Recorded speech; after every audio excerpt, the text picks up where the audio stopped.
So I realized I didn't answer a question on how I am around people I'm close to or friends. So I'd say, yeah, more relaxed, um, less combative, sort of more dialed back on emotions.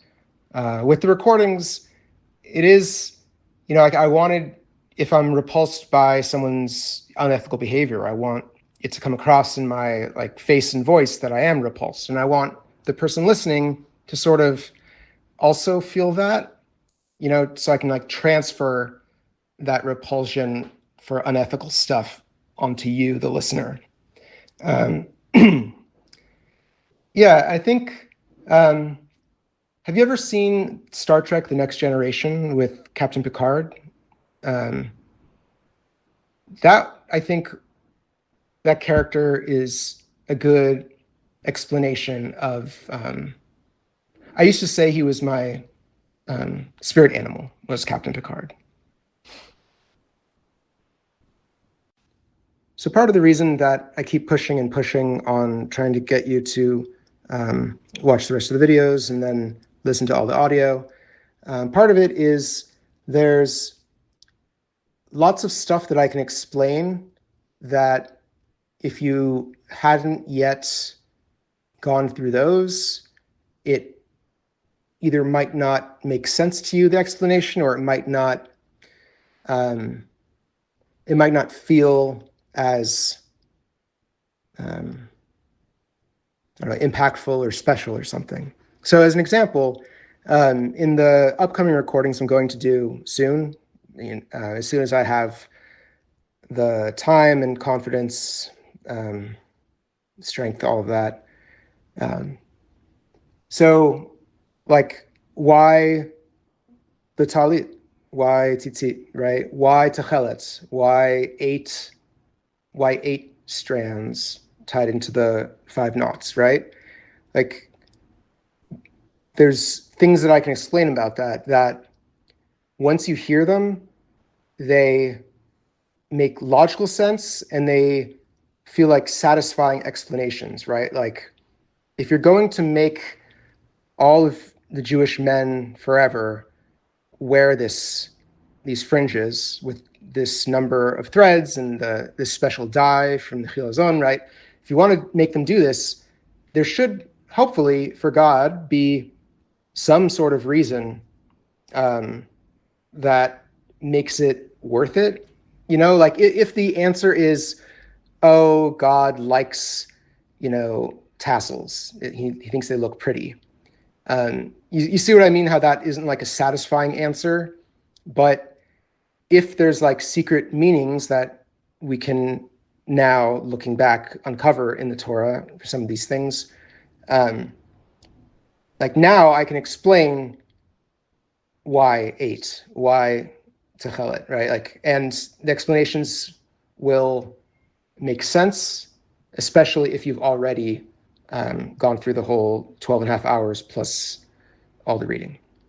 So that's one of the reasons why I keep pushing so hard, is because there's lots of stuff that I'm sure you would actually be interested in, but it's better to talk about it after, if that makes sense. Oh, so for Avatar, there's the Avatar movie, which was from James Cameron with the tall blue aliens. That's in 3D. That's not the Avatar I'm talking about. Before that, there was Avatar: The Last Airbender, which is a cartoon following um, a group of like teenagers in this world that has magic in the form of like bending, where you can move water or you can control fire or things like that, depending on you know stuff. So that one is the Avatar I'm talking about. So I think it would be helpful to talk about infinity as a concept and how it works in math. I'm not sure if you're, knowledgeable about that subject. Forgive me if I'm repeating what you already know. But I think most people don't understand that there's different types of infinity. There's different places that infinity can end up. You can get to infinity at different speeds.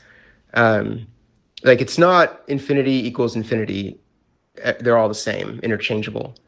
So if you write it in like a math equation, you can have something like 2x, and the limit as x approaches infinity is what?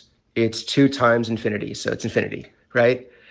But if you look at x versus 2x, the limit as x approaches infinity for both of those, the 2x gets to infinity twice as fast.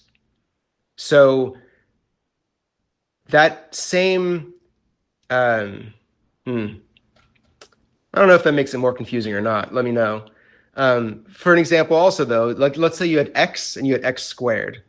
The limit as x approaches infinity for x and x squared, they're both infinity, but x squared gets there way, way faster because it's infinity times infinity. Or if you have 2x plus 1 over x minus a million, really that's 2x over x. So it actually is 2. As you go to infinity, that becomes 2. So there's things like that. Yeah, hopefully that's not too confusing. And I think orthogonality would be another concept that'd be really helpful to understand. So it's like perpendicular orthogonal, but orthogonal is a more general perpendicular. And it's not just for math, it can be for concepts, it can be for anything. And if you think about what perpendicular means in math, it's like 90 degrees, or it's like x, y, z, it's the different dimensions. And x and y and z are independent, and you can move in the z direction independent of the x and y direction. And that same concept can be applied to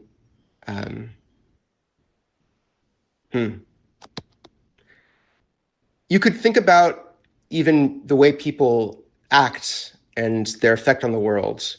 And we're not quite all orthogonal to each other, right? Like there is overlap, but each person is on their own journey through time. And because it's each person orthogonal kind of to each other, each individual person can have a near infinite impact on the outcome.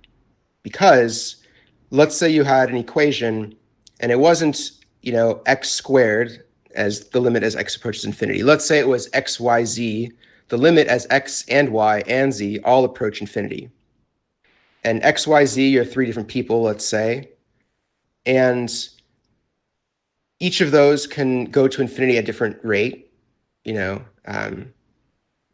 but I don't know. Again, I don't know if that quite clears things up or makes them more confusing. I'll definitely explain more. Right. So there's infinity as in like super big number, but there's also infinite divisions you can do of, between like 1 and 2, you can subdivide that 1 into infinite bits. So that's true. With the orthogonal concept XYZ, in the Profs explanation, the 19-page PDF thing, on page 2, I have a short little bit that says, orders of magnitude in ethics. Important. Individual choices by individual minds are multiplicative, not additive, in their impact on our timeline. So what that means is if there's 10 people and they all do something horrible, it's not horrible plus horrible plus horrible equals 10 horrible things. It's horrible times, so it's horrible to the 10th power. Or if people do good things, it also multiplies. So if we want to get, to the Geula finally, one person can get to infinity at a certain speed, but if it's infinity times infinity, if there's 2 people working at it, it'll go really fast. And if there's 3 people, even faster. And if 1,000 people are going there, it'll be so fast that it'll like break your mind. And if you consider a good deed, let's say you do something good, and by doing that, you've opened up possibilities for how the future can go in a positive way. And those possibilities might not have been there before you did this good deed, or you made it more probable that it would happen, or you helped it happen, right? So earlier when I was saying 2x plus 1 over x minus a million, as an example, so you have the limit as x approaches infinity for 2x plus 1 over x minus a million. When x is, let's say, a million, 2x plus 1 becomes 2,000,001, and x minus a million becomes 0, so the function doesn't work. So that's actually a bad example. But any other number, let's say a billion, if you have 2,000,001 over 999 million, because it's a billion minus a million, that's the plus 1 has stopped really mattering. The minus a million still kind of matters, but now if you put x as, a quadrillion, the minus a million on the bottom of the fraction doesn't do anything anymore. And if you go even higher, closer to infinity, eventually those drop off, and the only parts that matter are the 2x and the x. So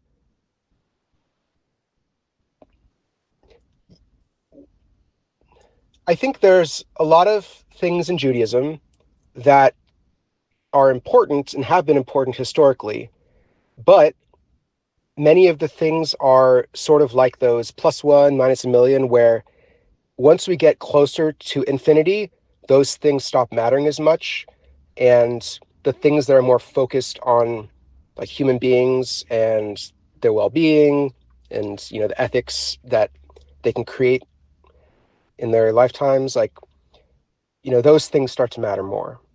And when I say things that are critical of Orthodox Jews in the recordings, I'm critical about time spent not doing things on the Sabbath, for instance. And I understand how that could sound so contrary to what you believe that you would discount it. But I think it's important to realize the last 20, 50 years or so, the world has been different, right?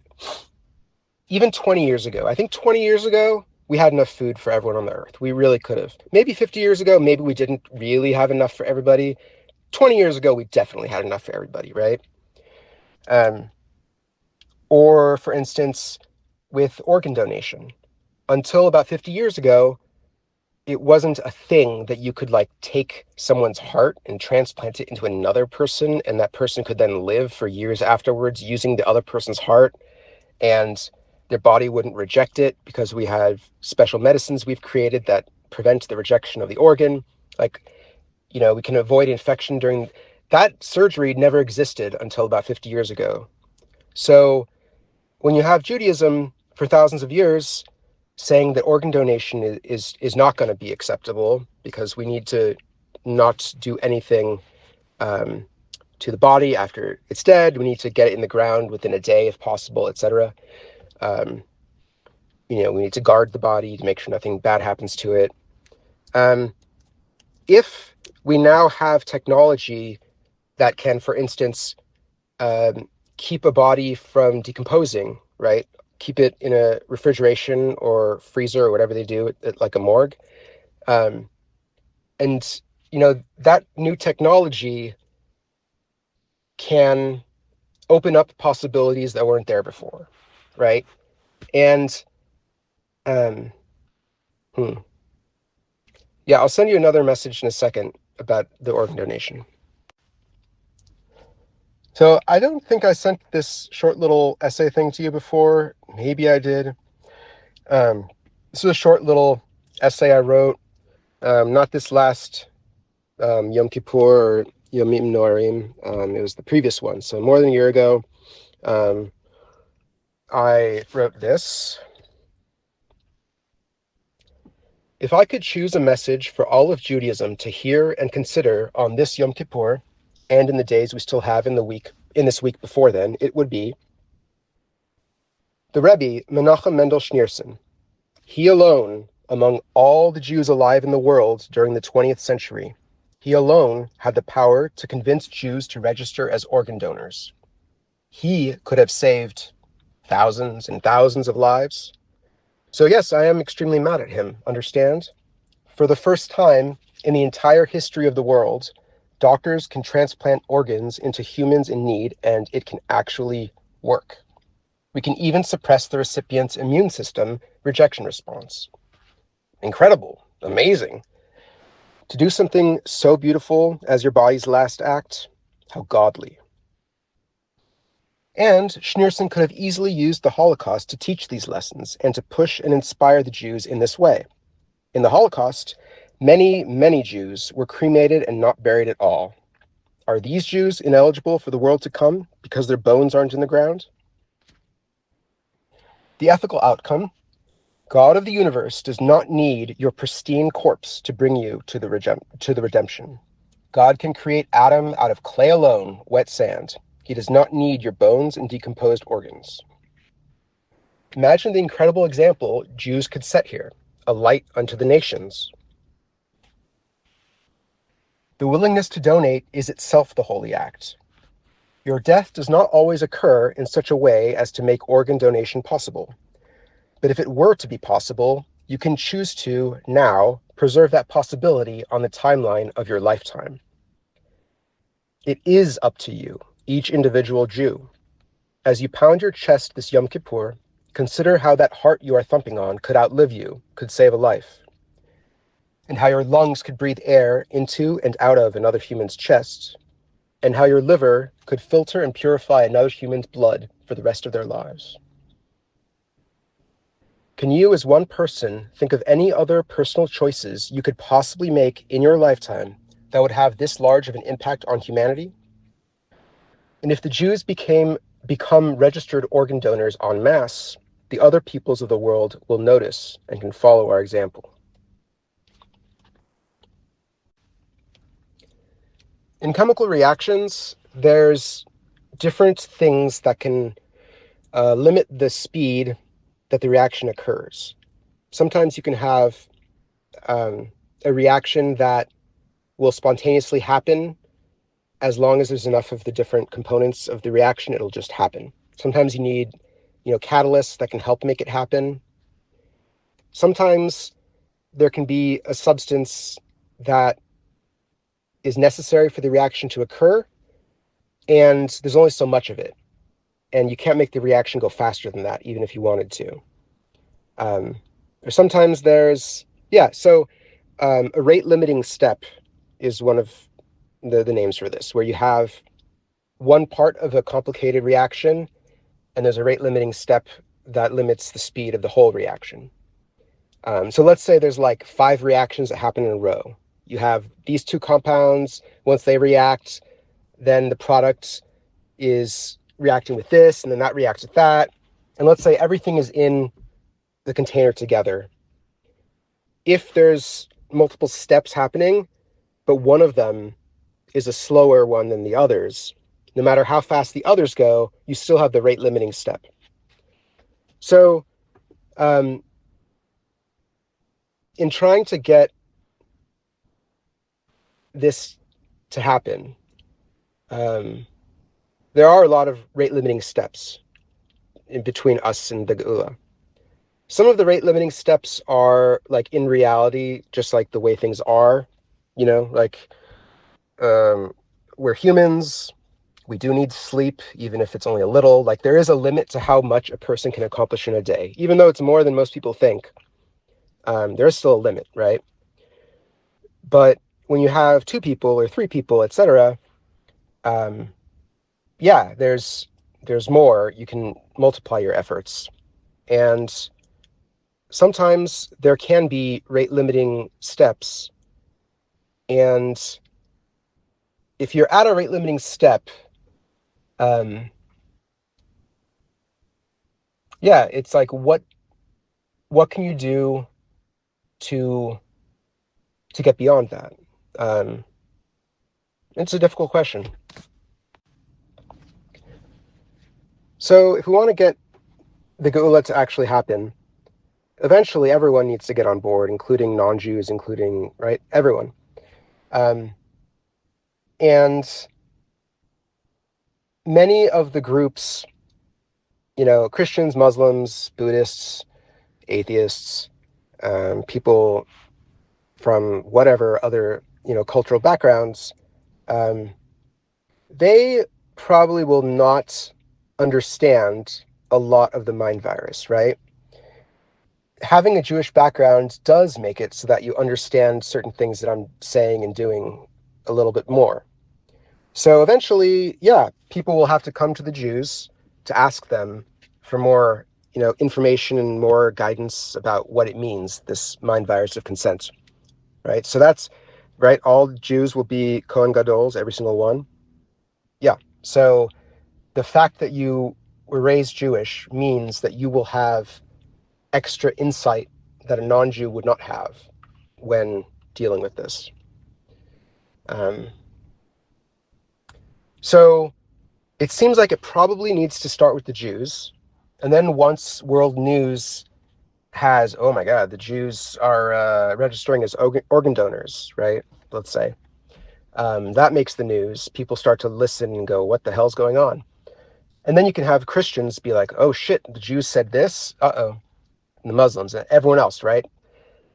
But it does need to start with the Jews, probably.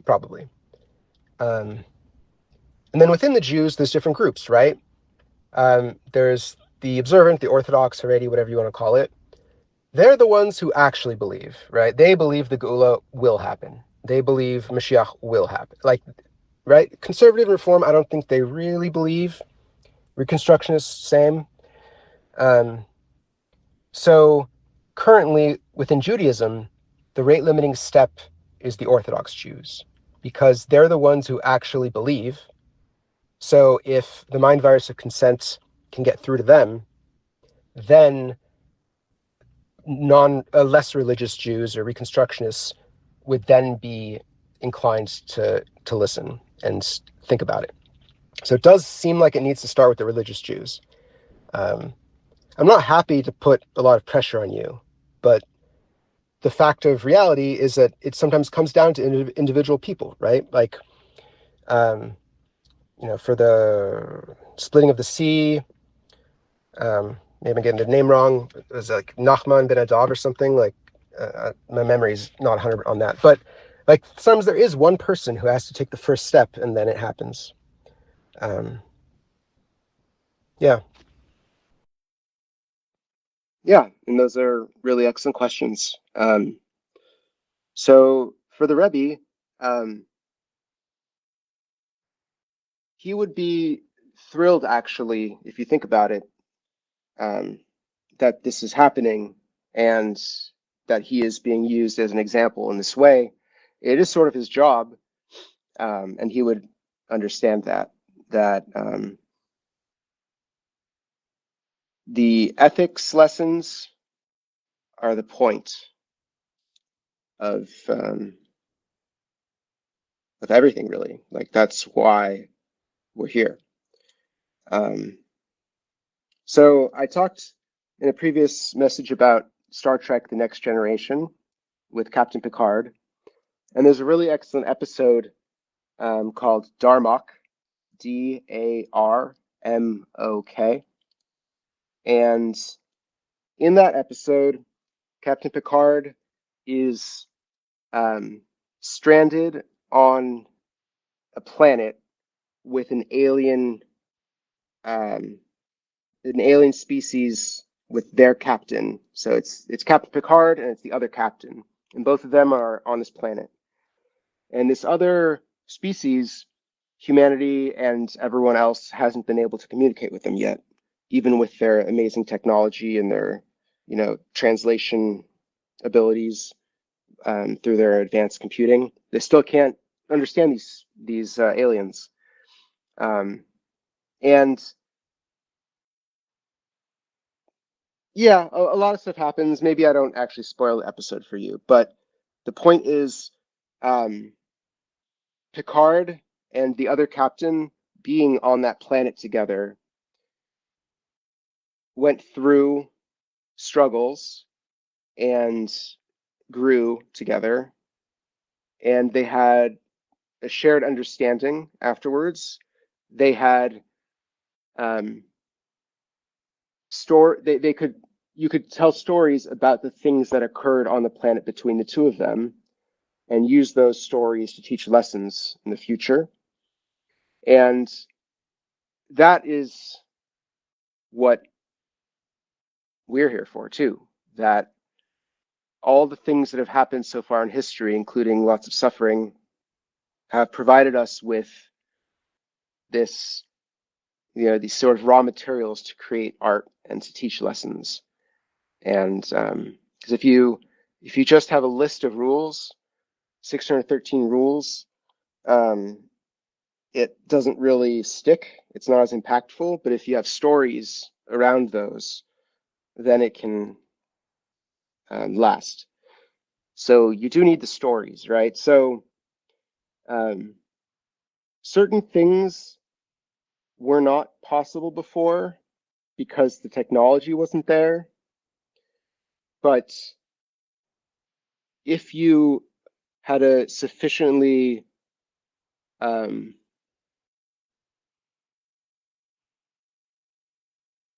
mm,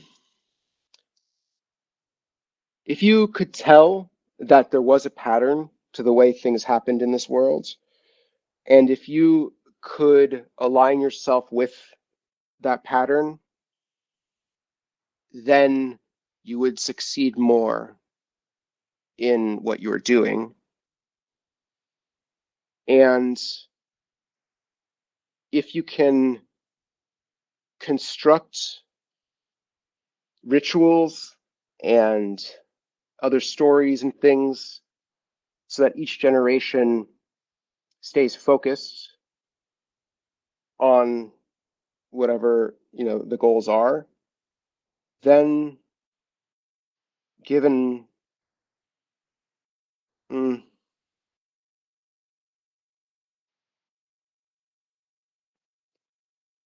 so given enough time, if each generation does stay lined up mostly um, to the goals, then eventually, when it is possible, then it can happen. So you have to preserve the possibility that something can happen, or else it won't happen.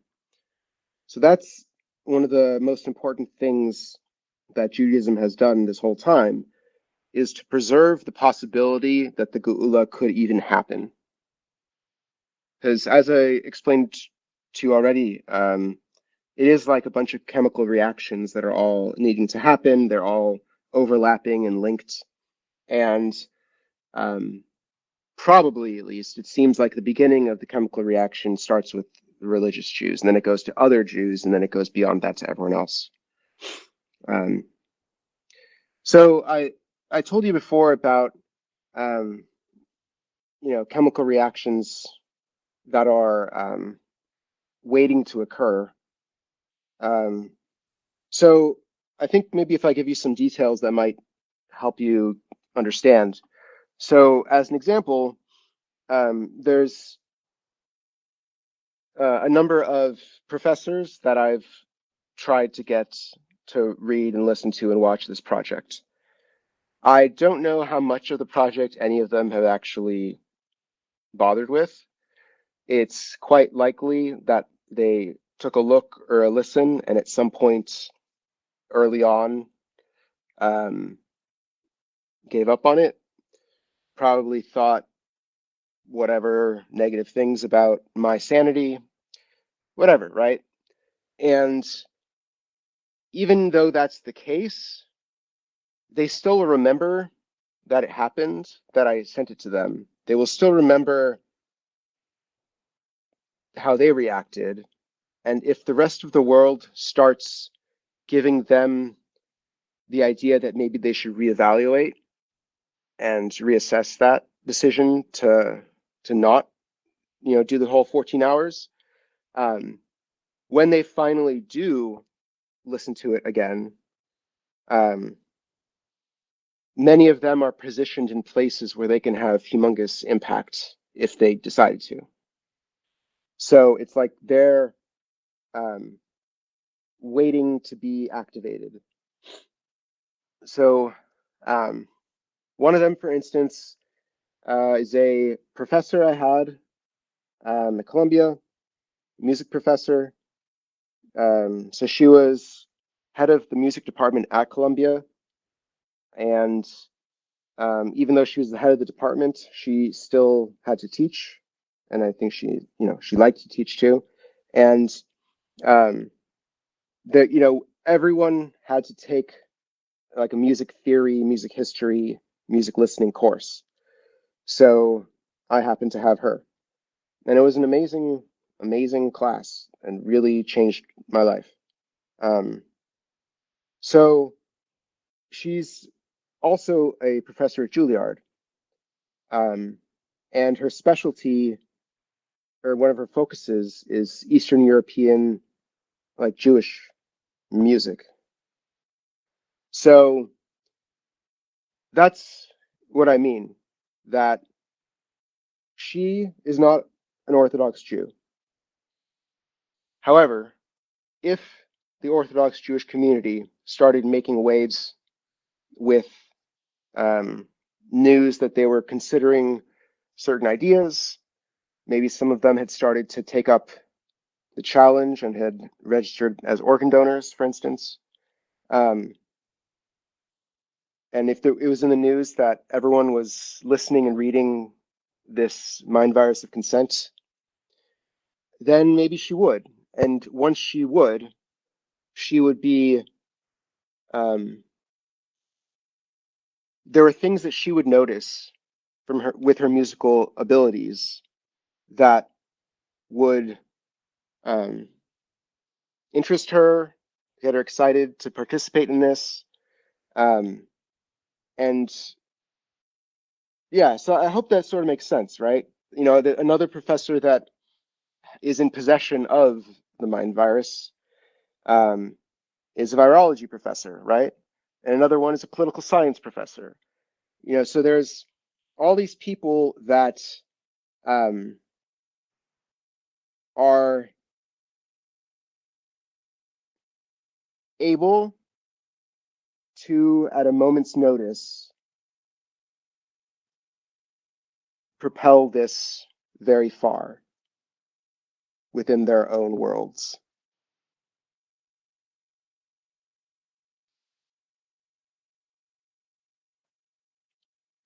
To further explain how this can spread in the music world, um, musical theater, like Broadway show tunes, um,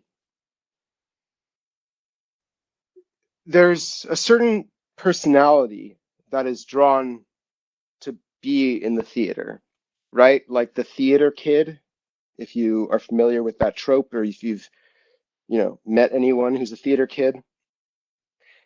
And the theater kid is often, it's like a combination of really passionate, um, expression of emotion and imagination and um, empathy to try to imagine what it's like to be a character that you have to, play on stage. Um, yeah, so there's a certain type of person who's drawn to that. Um, and a lot of the mind virus, if you listen to it from the beginning, um, if you were to try to listen and see how much of it has my voice in the same key as the music that is playing or the music that is nearby in the recording. And you'll see that a lot of it, even most of it at times, I am in the same key. It's like I'm doing spoken word, singing along with the music soundtrack. It is very much a music theater type of thing, and that format would attract and be really impactful to the theater kids, if that makes sense. The music soundtrack happening, and then lessons being taught over the top of it. So yeah, so the professor that I was telling you about, the music professor, so she would be one person who could help get this to spread in the music world. Another thing to consider is I don't know if you've seen Hamilton, the musical. So Hamilton is following one person trying their hardest to change the world in the limited time they have. This is Alexander Hamilton. And lots of the songs are sort of training the audience to listen and help Alexander Hamilton were he to ask them for help now.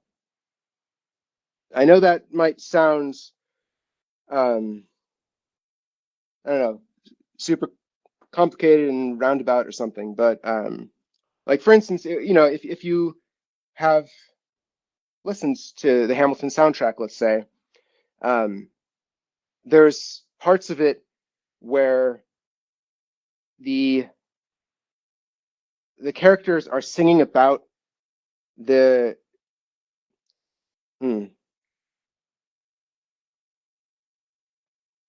the characters interacting with Hamilton.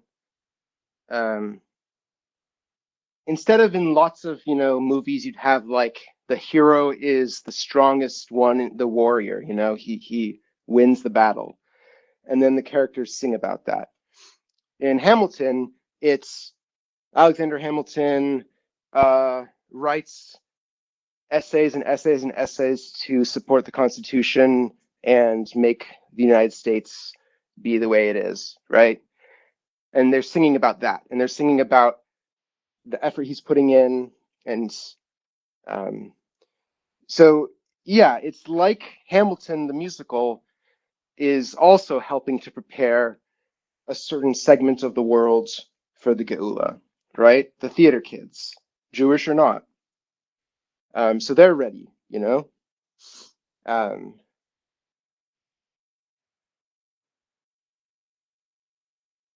Yeah, and Al Jolson, not sure if you got into that part yet, but Al Jolson is a hero in the theater world. He's one of the people who made Broadway what it is.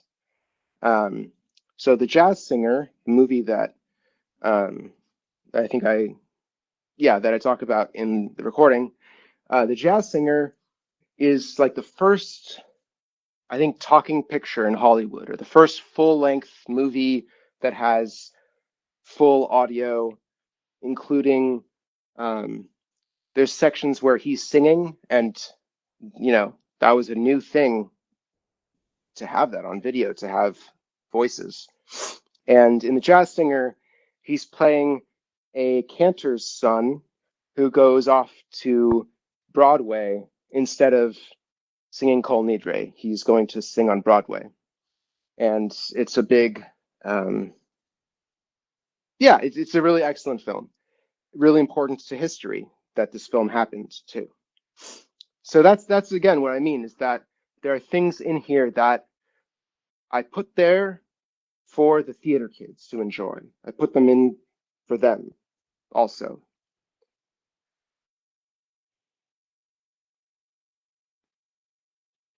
On the topic of figuring out what to follow, what not to follow, what to do if something seems logical versus illogical, if it's in the Torah, what I believe. So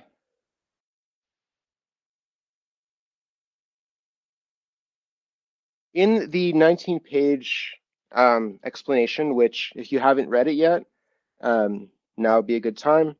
Even if you haven't completed the videos yet, I know I put this linked after video 10. I think you can dive in and read the 19 pages if you haven't. So in this, let's see, page 2. Oh, and yeah, whatever. Okay, so page 2. Make sure nobody is violent as a result of release of this mind virus.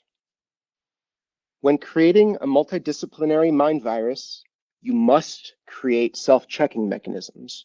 You must ensure fidelity over time. You must safeguard against bad actors intentionally altering it. It is a responsibility. The ethics in the artwork must be eternal. When creating and spreading a mind virus, especially when ethics, religion, politics are targets, you must take seriously the possibility of it spreading to all areas of the earth and beyond earth, of it spreading for years, decades, or even forever. So Judaism got that right compared to the other religions, that Judaism is not meant to be spread to non-Jews, right? Unlike Christianity, unlike Islam, right? And that's important. That means that the creator of Judaism, if it was God, if it was a genius named Moses, or if it was a group of geniuses all working together, when they created this, they knew enough to know that it would be unacceptable to let this spread out of control, that they needed to limit the spread until someone could eventually figure out how to safely spread ethics to everyone. So until someone could figure out how to do that, you needed to limit this to only a small group of people. And there's a number of things in the Torah that I can explain to you that, when viewed through this perspective, make so much sense, that you need to limit the spread until you can be sure that what you have is safe to spread to everyone. So one example is the multiple times a year having to do a pilgrimage to the temple, back when there was a temple.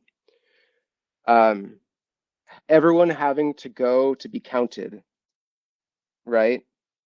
Those things put a natural limit on the largest size that the nation can be, right? You have to be within a certain number of days' ride of Jerusalem to even be a part of the religion, basically, back then. You see what I mean? That limits it. Lots of other things limit it too.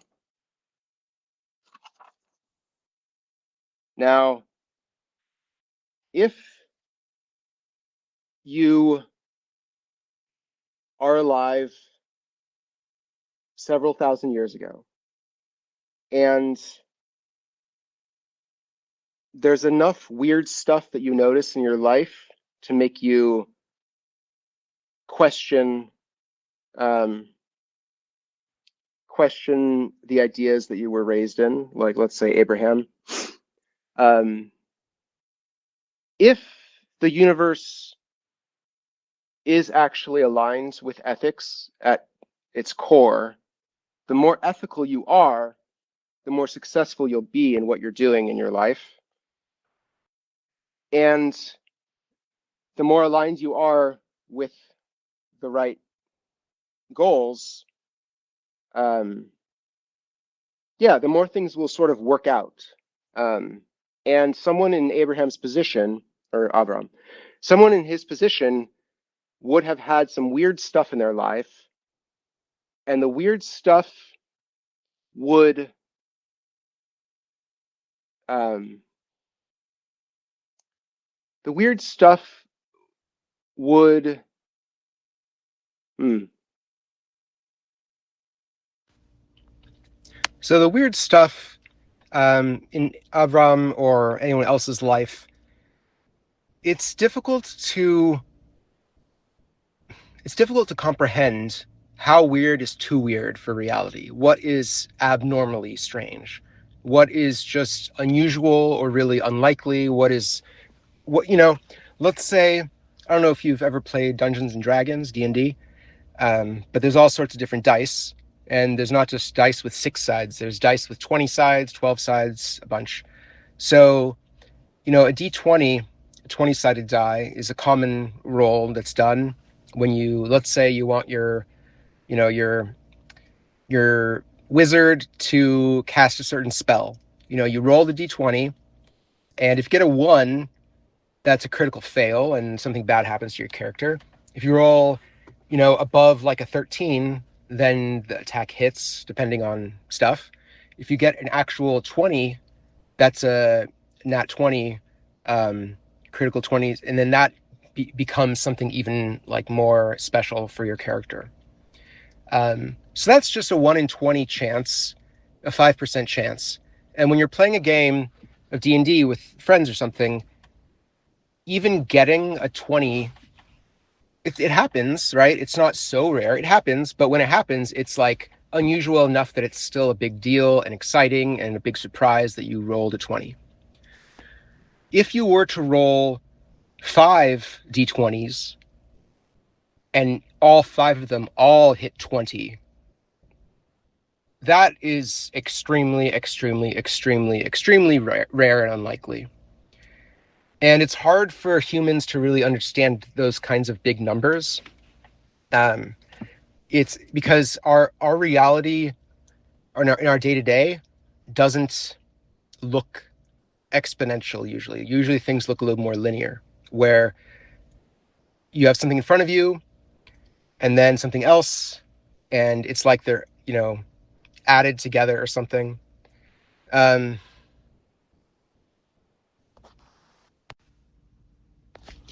but exponential looks like, um, or COVID spread, I guess, is exponential, right? In a lot of ways. So exponential things get faster and faster and faster the more they spread.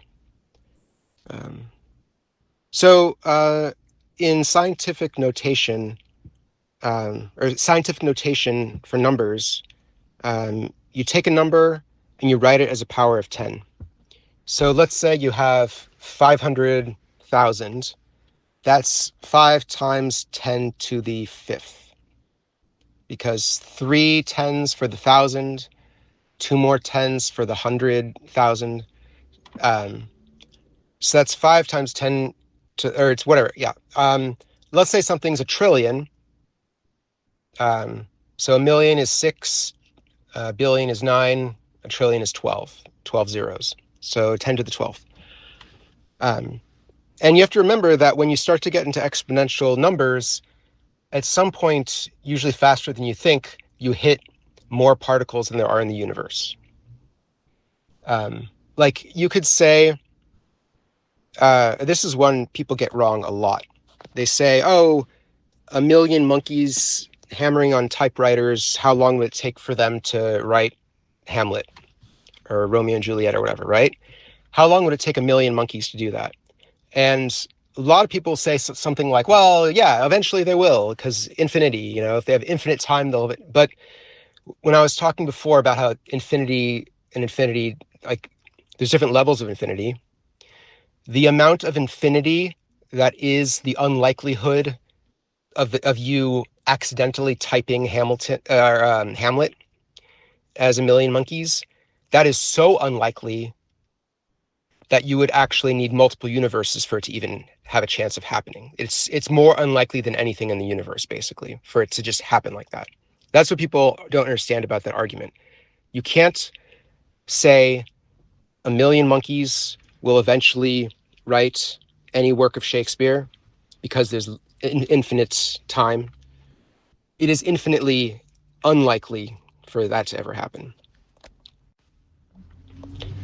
So often in Judaism, the date that an event happens has significance, and we often will take note of the day, celebrate the anniversary of the day, and when other things occur on that day that have a sort of alignment with the other things, or they sort of match up, we take note, and it's seen as something indicative of there being a plan and a God, with God level powers, right?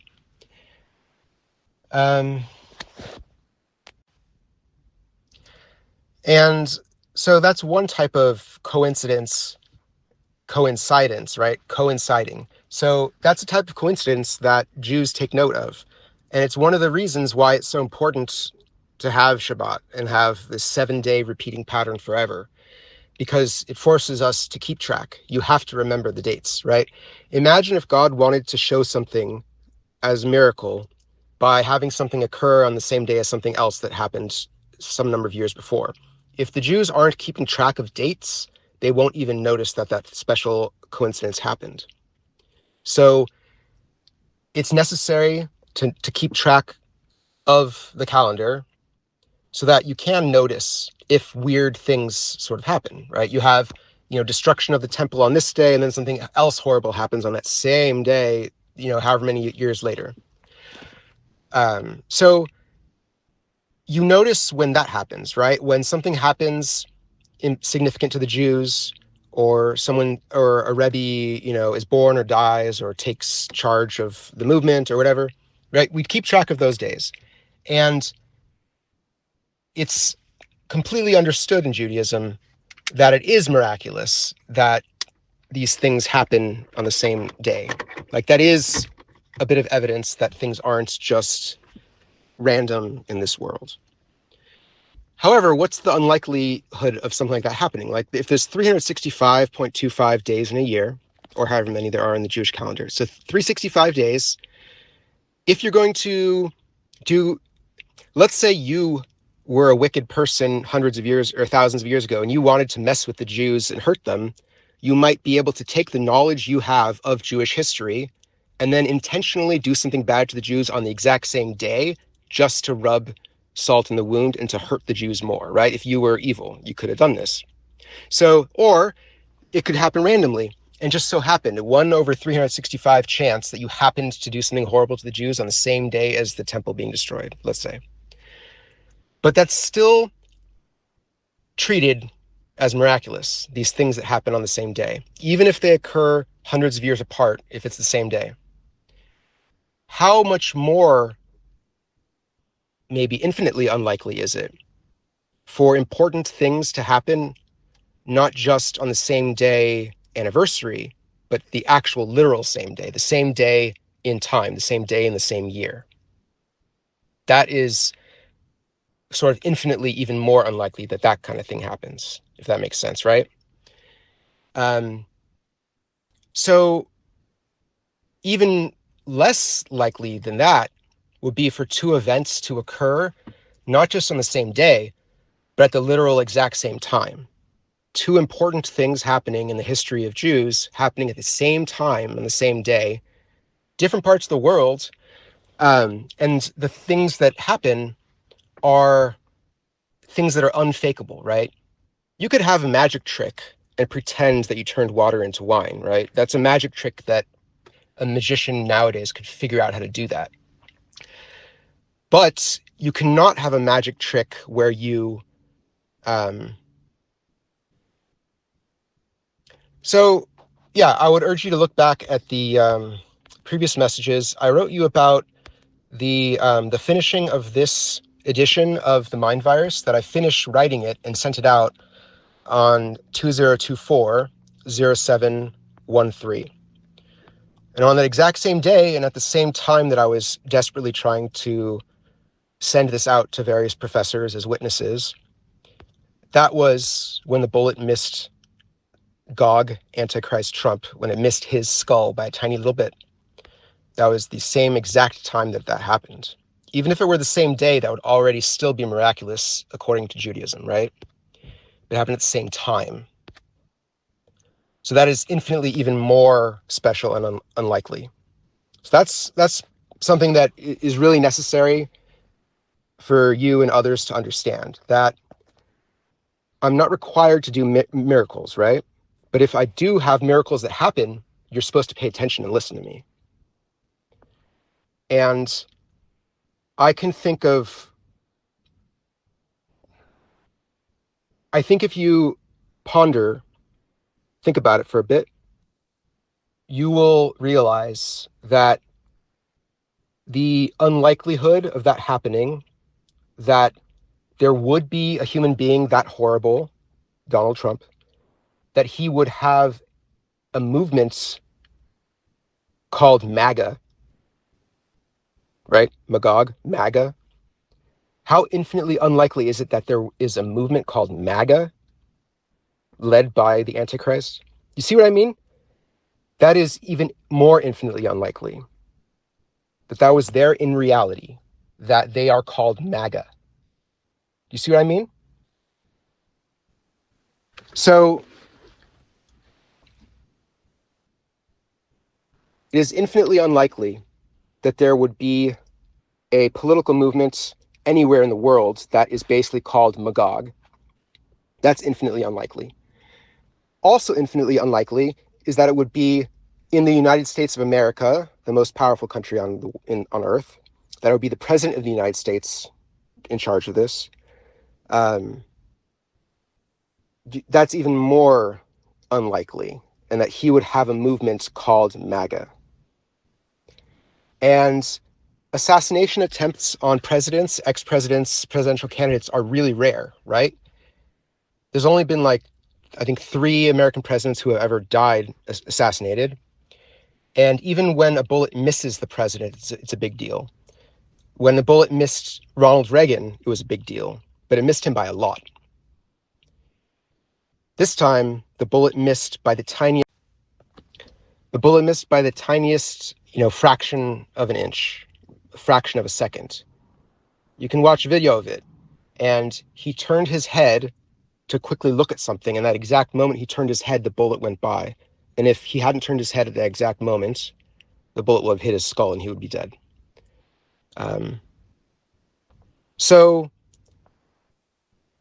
this is a real thing that happened, right? And because you have watched and listened to a significant amount of the mind virus, you know that I actually do take it really seriously, that Gog, Antichrist Trump, and the assistant Antichrist, that these 2 people really, really need to be alive and stand trial, not be killed for their crimes. We have to try to make them better people, even if they don't want to. We have to try to redeem them over and over. And I talk about how that's the most important thing, that the number one priority for all of humanity is this awful human being, these 2 awful human beings and their safety and well-being, so that we can, again, try to redeem them, right? Because this is a test.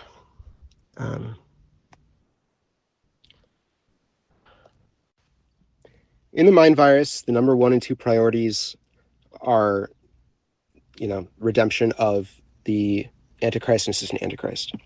The third priority is help Joseph Biden succeed as president, or it was, right? Because I recorded before he was even president, and I recorded 8 through 10 when he was barely president. So it used to be that I said the third priority in the universe was helping him succeed. He's no longer president anymore, so we have to change that. The third priority is probably going to be stopping AI development now, and is because it is an extinction level risk for humanity. And the second of the 10 commandments is actually meant to help us fight against superintelligent AI creation. A golden calf is barely anything, actually, right? What can a golden calf do in reality? It's just like this inanimate statue, right? But a super intelligent AI agent actually can do things in reality. A super intelligent AI can destroy the world and kill all humans, possibly, right? Or it could make a paradise. Like, there's lots that could happen.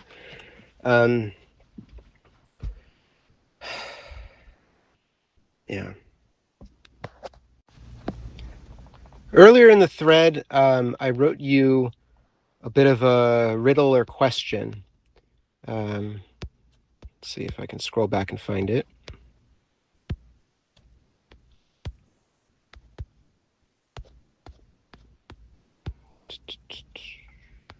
All right. Time travel style question for you.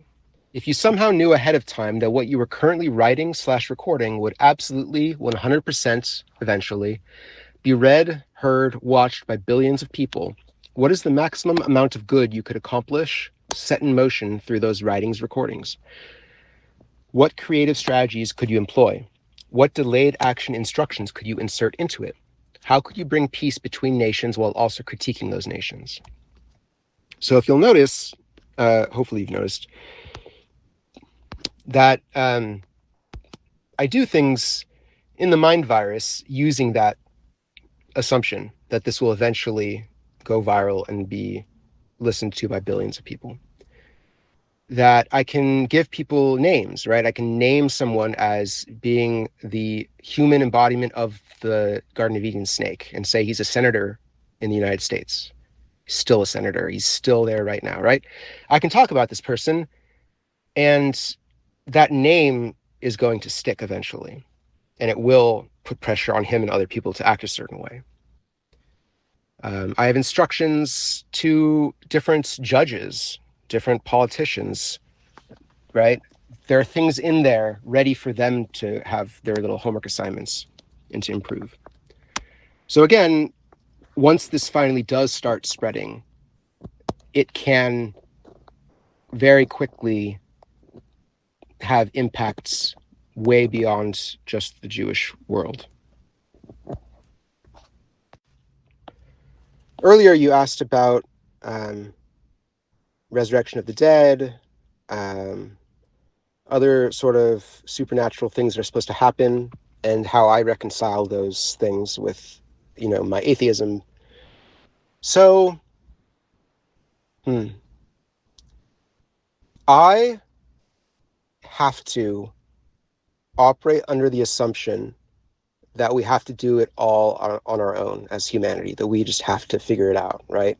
And that I have to figure it out, that I have to somehow lead us to develop life-saving technologies, extending people's lives, and eventually, with genetics technology, extremely powerful computation, detailed knowledge of history, geology, eventually we can, I think, reconstruct and bring people back through technology, right? And I have to try to figure that out. It is possible that at some point we will have assistance, right? That'd be nice. It's possible that God or aliens or whatever could step in once we prove ourselves enough and actually help us do that, right? It is possible that there's some power that we don't have enough evidence for that's hiding itself that could do a magic snap fingers, people are alive now.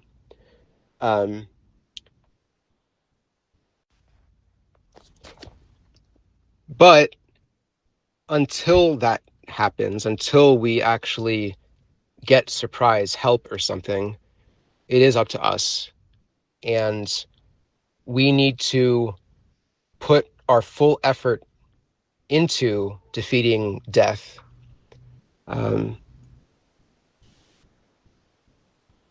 yeah, who knows, right? Like how quickly things can go. So back in November of 2020, that was when I really started to figure out things. And there's a lot that I can explain to you over time about things that have happened in the last 5 years. But so in Harry Potter and the Methods of Rationality, the book that I talk about a lot, there's a scene where Harry, Hermione, and Draco are in the roof of Hogwarts, and like one of them is about to fall off the roof, and they've taken a magic potion, a featherfall potion that will slow their fall, so they're not going to die. But even when they're hanging off the edge and they know that magic spells exist and they took this featherfall potion, their body still reflexively is afraid that they're going to fall to their death, and they feel that. And for them, and for one of them to actually just intentionally walk off the roof, that itself is a difficult thing to push themselves to do. But imagine having to do that and not believing in magic and not having enough evidence around you that magic is a real thing. So that's what my existence is the last 5 years. It's I have to walk off the roof while simultaneously still not believing in God. It's extremely, extremely difficult, right? When someone who believes, like you get strength from prayer, right? I don't have that source of strength. You believe that things are going to work out, and that can give you an optimistic outlook. I think things are going to work out, but I have to help make them turn out right. I think there's a complacency that happens if you believe that a God is going to show up and do things, then you don't do them.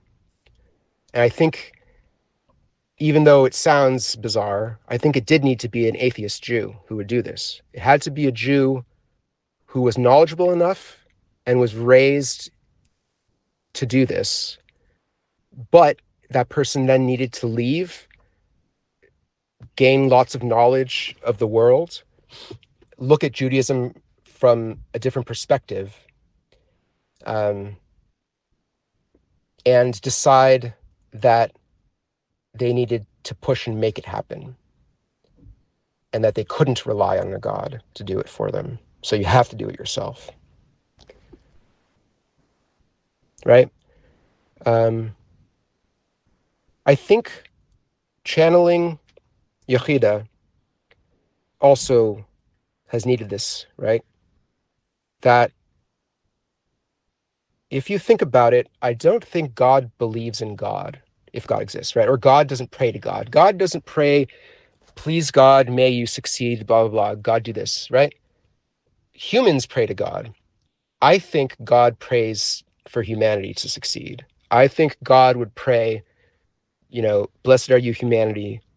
May you succeed in this endeavor to improve the world, right? So if you want to get in that frame of mind, you actually kind of do need to, you see what I mean? Anyway. Right, so I don't have magic powers, but it still does remain the case that the mind virus of consent will eventually, hopefully soon, will be listened to and watched and read by billions of people. And that's a key thing to understand about this whole thing, is that I don't have magic powers, but one of the powers I do have is I can add to the Tanakh, right?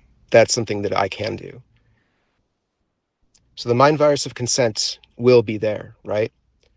Every Jew will listen, read, watch the whole 14 hours at least once a year forever.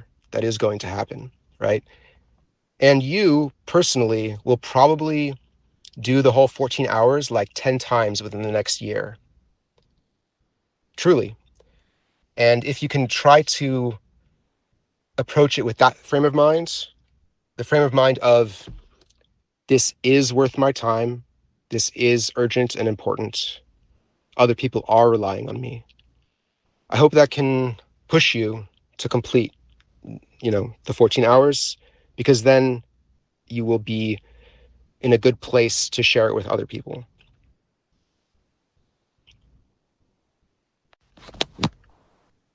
Humanity today has the chance to decide, each person can decide how they will appear if they were to appear in the Tanakh. right? It's a special chance to actually know ahead of time that you might be put into the Tanakh, and then to behave accordingly. So I love you. I think we will become great friends. However, I do need to push you pretty hard, right? And I'm sorry about that. I'm sorry that that will hurt the pushing, I think. It'll be rewarding, right? This is going to be amazing. But I do need to push you sometimes. And whether I like it or not, you exist in this world. And it is also true that I have tried to get you to do the 14 hours for more than a year. I am thrilled that you are doing it now, but it is still also true that more than a year has passed. And again, in the nicest way possible, I want you to remember that you are going to be a character, right? That's how it works. And I would like your character to be the one who dives in and tries really hard, really fast, not to be a character that is known to have put it off, right?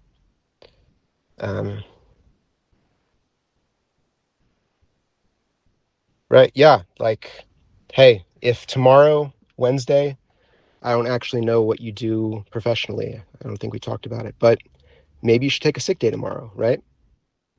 Maybe I can pay you, if necessary, to reimburse you, and you can take a sick day tomorrow or the next day, right? I can pay for childcare if you need, right? If you need a babysitter for your children, so you can sit there and complete this without distractions, sure, I'm happy to pay for that, right? These are important things. But I really do want you to please continue quickly, right? The way this should go is it's a 14-hour thing. Absolutely, the first person or some of the first people, it's difficult to get that to happen.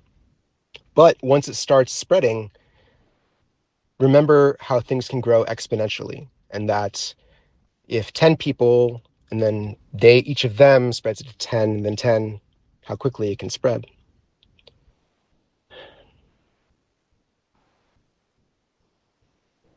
Yeah, it's tough. Like I hope you can hear it in my voice. Like I really am sorry to put that much pressure on you. I'm sorry about that. Um, Part of it is you did volunteer by putting yourself out there in the world like that, right? You have the Tor channel, and that's important that you put yourself out there and you are brave to do these things, right? And now you have this cool opportunity, and I hope you um, accelerate your efforts. Um, so Shabbat is in a few days, and I would really like it if before Shabbat happens, many, many Jews in the world are aware that this is a possibility that might be happening, that there is a mind virus of consent that they should be immediately stopping everything in their lives to do, to listen and watch, that they should break the Sabbath to read and watch it, right? Because even a day is too long to wait, right? So I think that's a goal to see, is that in 3 days we have Shabbat, and before then, if possible, it would be really great if this finally got some momentum. And it sucks, right? Like I, yeah, yeah, absolutely. Keep asking questions. I'd love to hear what your progress is. Let me know when you hit the Al Jolson stuff. We can talk more about that. Yeah, and I hope you're having an awesome day and week. Hope everything's good with you. Yeah, take care. We'll talk more.